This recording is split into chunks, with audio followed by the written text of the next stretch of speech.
Hello you demons and happy Friday. Today, in honor of AAPI month, we are going to be going over 6 Asian horror movies that I think you should definitely watch and fun facts about them. Coming in at number 6 is the movie The Forest. The premise of the movie is that this woman's sister goes missing over in Suicide Forest over in Japan, and she has to go find her because she's worried that she might be lost or missing, but she's, of course, lost to the spirits of the forest. Fun fact about the movie is that the guide's name is Michi, which closely translates to path in Japanese. I would give this movie about a good 6 out of 10 in terms of jump scares and scariness overall. She meets some really scary ghosts inside the forest, like, obviously, no duh, but I'd say it has a really good job at doing its, like, high tension moments, and there's a few moments where she's hallucinating whether or not, like, it's reality or if it's just some ghost messing with her. I would say definitely worth the watch, but again, there's a reason why it's number 6 on the list. It's not the best in overall plot, but it does have a lot of good moments. Coming in at number 5 on our list is the movie The Wailing. So funny enough, this movie I was shown to me by one of my friends, and honestly, I loved it. The movie takes place in South Korea and is following this string of different infections that are causing people to violently kill their families. But these infections are slowly starting to turn into what looked more to be like possessions. Now, it is an amazing movie at combining both horror and comedy, and I would highly suggest watching it. Like, I cannot suggest this movie any more than I am right now. For example, there's a portion of the movie where there's this woman, this is a spoiler by the way, there's this portion of the movie where this woman is standing outside the police station that these two people are in, and they're freaked out. They're like, oh my god, did you see that there's a woman? Like, they don't try to be like the hero or anything to, like, you know, save her or anything. They're just terrified at it at first, which honestly I think is the most human reaction that I think anybody would have to seeing that. It does a great job at also making the viewer think, like, critically about the situations, like, oh, is it really possession? Is it infection? And then after you figure some things out, like, okay, who's the real villain here? So definitely worth the watch. While researching this film, I found out that there was a ton of, like, subtle details that the director put in there for the viewer to catch. A fun fact about this movie is that one of the actors actually studied dance for 6 months in order to get this scene where she's possessed by the devil just right, which I find is crazy dedication to the role, which honestly, I love it. Not to mention the location of filming is beautiful. It's like a South Korean village past the mountains, I think they say. So cool. Highly suggest watching it. In my opinion, I would give this movie a good, like, 8.5 out of 10, if not closer to 10 out of 10.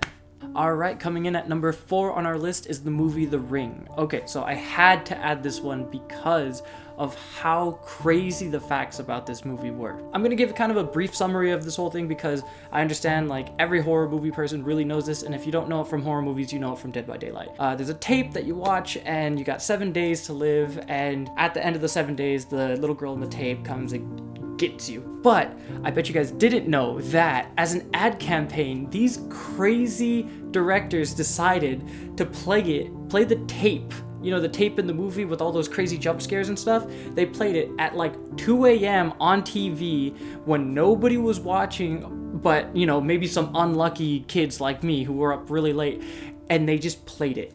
They played it. There was no intro, there was no trailer, there was no coming out date. No, it was just the tape that they had, where after viewing it, they would have 7 days to live, which I found to be horrifying. Could you imagine being like a kid just being up late on, like, I don't know, maybe like a Friday, you're having fun at watching Adult Swim or something, and then that pops up? Like, what do? I think I immediately go to sleep and have nightmares about what just happened. So aside from that scary fact, the little girl who played Sadako, the ring girl, actually scared herself while viewing her own movie, which I thought was honestly really good. Like, if you scare yourself, I think that's a testament to your scaring abilities and just acting overall. In my opinion, I would say it's definitely up there with some of the good old-fashioned horror movies like Saw, the Halloween movies, Scream, Chucky, like Friday the 13th type stuff, and then, like, The Ring is, like, right there with them. And the last fun fact about this is this was actually my first scary movie growing up. I wasn't planning on even watching scary movies. I was like,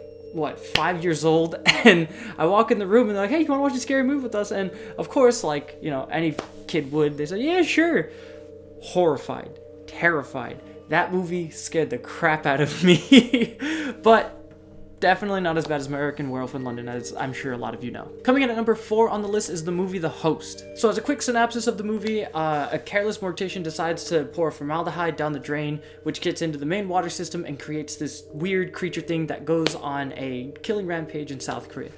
I loved this movie because it had these average people who were put into these crazy situations, and it followed them throughout this, but none of them were like, it's similar to The Wailing, none of them were like heroes per se. They were just kind of doing their best given the circumstances. I would say throughout the film, it was not only really engaging and fun, but it actually had some hints of comedy to it as well, hence why I mentioned The Wailing is kind of similar to this one. The monster, while it is CGI, I would say has a really cool design. It kind of reminds me of like the Demogorgon dogs in Stranger Things, but still really cool. A fun fact about this is that the movie was actually so popular that a statue of the monster was placed along the Han River in South Korea, which I thought was amazing. Could you imagine like a kid just really loving the exhibit and just wanting to go over there like, Mom, can I climb on the monster? It's like this giant creepy Demogorgon looking thing. Our second fun fact about this is that unfortunately it was based off of a real situation that happened where somebody dumped chemicals into the water and they were never really, prosecuted for it. It was just tainting of the water. Pollution. On a more lighthearted note, a fun fact about this movie is that there's this scene that's absolutely hilarious where they're at one of their characters' funerals and one actor kicks another. It was completely improvised and they go so over the top with their reactions that it starts building and getting funnier and funnier to the point where like people have to like carry them out, but it's definitely one of the more funnier scenes in the movie. And the last fun fact about this movie is that the director purposely made the main characters average people doing their best in the situation because he said it brought out more humanity in the characters, which I couldn't agree more. Alright, coming in at number 5 on the list is the movie Parasite. So the premise of this movie is that this family is really down on their luck, but one of their kids gets offered a position as a tutor to this really rich family. So while he's tutoring this kid over in the rich family, he decides to sneak his family into the rich family's kind of like a butler hired help sort of situation, where eventually they replace like the driver, they replace like the nanny, and so on and so forth. But it is both really scary, but like psychologically really cinematic, and has a lot of amazing points of tension. I could not suggest this movie anymore. Like, it is one of the best scary psychological horror movies that I have seen in a long time. So the first crazy fact about this movie is that there are over 480 details that are not visible on screen, or barely visible, which I find to be just mind-blowing. Like one scene, like for example, like in Demon's Corner, I'll have, the volume up at like 38.9, but it sounds better at like a complete 40, and it's just so many little things that go into one production that it's already crazy enough, but now you're adding 480 more that are unseen to the person. I just think that's incredible dedication, and it only shows like how much care and effort was put into this movie. Now, a fun fact going with that is, unfortunately, the director himself said that he doesn't really like the movie and he thinks it's crap and he would remake it, but he doesn't want to, remake the movie every other year when he finds a way to improve it. I think it's kind of like metaphorical or like poetic, it's like you're never going to be happy with the final product, but it's out there, and I just think it's cool that people love it. Now, the next fun fact, kind of a spoiler alert, some apartments in the movie are flooded, and those apartments are actually made in a water tank to help with the whole flooding effect, which I thought was incredible. Now, another fun fact about that is the director, in order to get kind of a murky, muddy look to the water, put clay in it, so it was actually kind of good for them to be submerged. But that scene is just incredible, not only just emotionally, but just tension-wise. Oh my gosh, it's amazing. You just gotta really see it for yourself. I feel like trying to explain it is just not gonna do it justice. Now, the next fun fact about this movie is rocks. Now, I know that sounds weird, but the director himself said that rocks can not only be something so beautiful and like used as decoration, but can just as easily be used as a weapon, which we see in the movie. And the characters, funny enough, mention it in the movie about how rocks have significance. and it actually is because the director used to collect rocks with his dad. So I thought that was really sweet. Yeah, just on top of heartfelt moments, I think that it teaches a really interesting lesson about classism and things like that. So I would highly suggest it. Definitely earns its place at our 5th movie, 5 out of 6 on the list. I'd give it a 10 out of 10 in terms of scary movies. Alright, last but definitely not least on our list is the movie Train to Busan, coming in at number 1.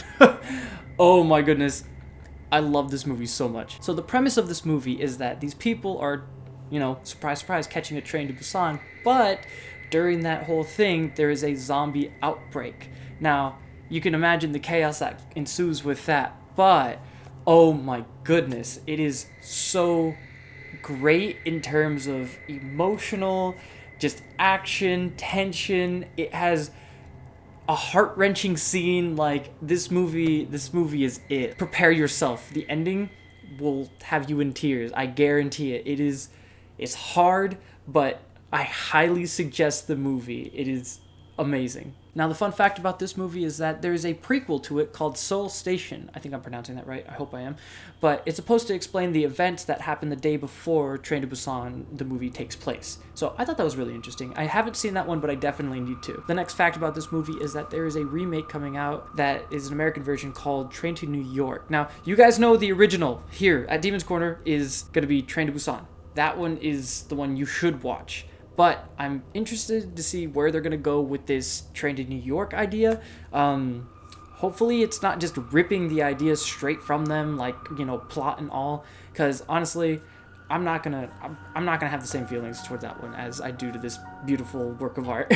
Alright, and those were 6 movies you have to see. And as always, thank you all so much for watching. If you guys enjoyed, please leave a like. Please comment down below any AAPI horror movies that I may have missed, especially Pacific Islander ones. I really was having a hard time finding those, but I would more than love to review them for this channel. And as always, stay spooky. Bye-bye.